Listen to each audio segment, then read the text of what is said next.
మీ అందరికీ కూడా నేను ఒక హామీ ఇస్తా ఉన్నా, ఒక ప్రమాణం చేస్తా ఉన్నా. అన్న ఎంపీ అవబోతా ఉన్నాడు, నేను ఎమ్మెల్యే అవబోతా ఉన్నాము. జోడెట్టు బండి కర్ణంలో రాబోతా ఉంది. అన్నను చెయ్యి పట్టుకొని పోతా. నరేంద్ర మోదీ నాకు గురువు, నన్ను కన్న బిడ్డలాగా చూసుకుంటాడు. నరేంద్ర మోదీ ముందు నిలబెడతా. అన్నా మాదాసి కురవల మాదార్ కుమార్ సంబంధించినటువంటి సర్టిఫికెట్లు అన్యాయం జరుగుతా ఉంది.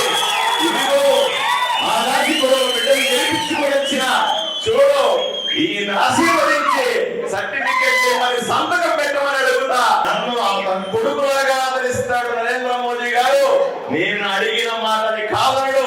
ఆయన పంపిస్తే వచ్చిన వాడిని, ఆయన చెబితే పోరాడుతున్న వాడిని, మీ పక్షాన పోరాడుతున్న వాడిని సంతకం పెట్టించుకొని మేమిద్దరూ కూడా మీ రుణం తీర్చుకుంటామని, మీ బిడ్డల భవిష్యత్తుని ఏర్పాటు చేస్తామని ఈరోజు హామీ ఇస్తా ఉన్నా.